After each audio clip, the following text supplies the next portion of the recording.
Hello friends, இன்றைக்கி நம்ம ஒரு டிப் வீடியோ பார்க்கலாம். பொதுவாக நம்ம வீட்டில் ஷெல்ஃப்ஸில் பீரோலலாம் பூச்சி வரக்கூடாதுன்னு நம்ம பூச்சி உருண்டை போடுவோம். அது இங்கிலீஷில் நாப்தலின் பால்ஸ் அப்படின்னு சொல்லுவாங்க. இது வெள்ளையாக ரவுண்டாக இருக்கும். இது பயன்படுத்துகிறனால பார்த்திங்கன்னா பூச்சிகள்லாம் அவ்வளோவா வராது, நல்லா தான் இருக்கும். ஆனால் இது பயன்படுத்துகிறனால நம்ம உடலுக்கு இது நிறைய கெடுதலை விளைவிக்கிறதுக்கு வாய்ப்பு இருக்குது. அதனால் இதை தவிர்க்கிறது நல்லது.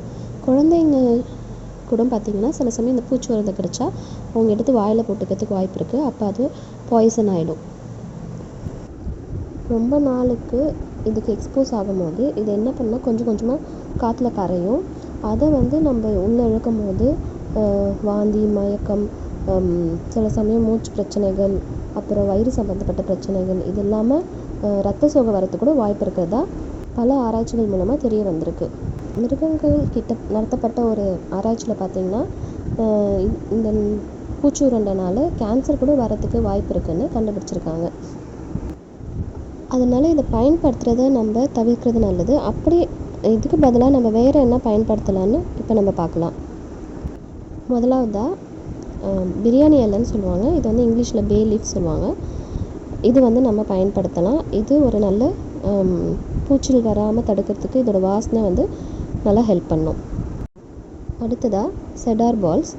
இது தேவதாரு மரத்துலேருந்து செய்யக்கூடிய பூச்சி உருண்டைகள். இதை நம்ம ரெகுலராக பயன்படுத்துகிற பூச்சி உருண்டைக்கு பதிலாக இதை யூஸ் பண்ணலாம். இது நெட்டில் கிடைக்கும், அமேசானில் கூட கிடைக்கும். இது பூச்சிகளை வராமல் தடுக்கிறதுக்கு நல்லாவே பயனுள்ளதாக இருக்குது. அடுத்ததாக பட்டை, கிராம்பு, இதில் இந்த மாதிரி ஸ்பைசஸ் கூட நம்ம யூஸ் பண்ணலாம். இதை ஒரு சின்ன பேக்கெட்டில் போட்டு ஷெல்ஃப் ஓரத்தில் வச்சிடலாம்.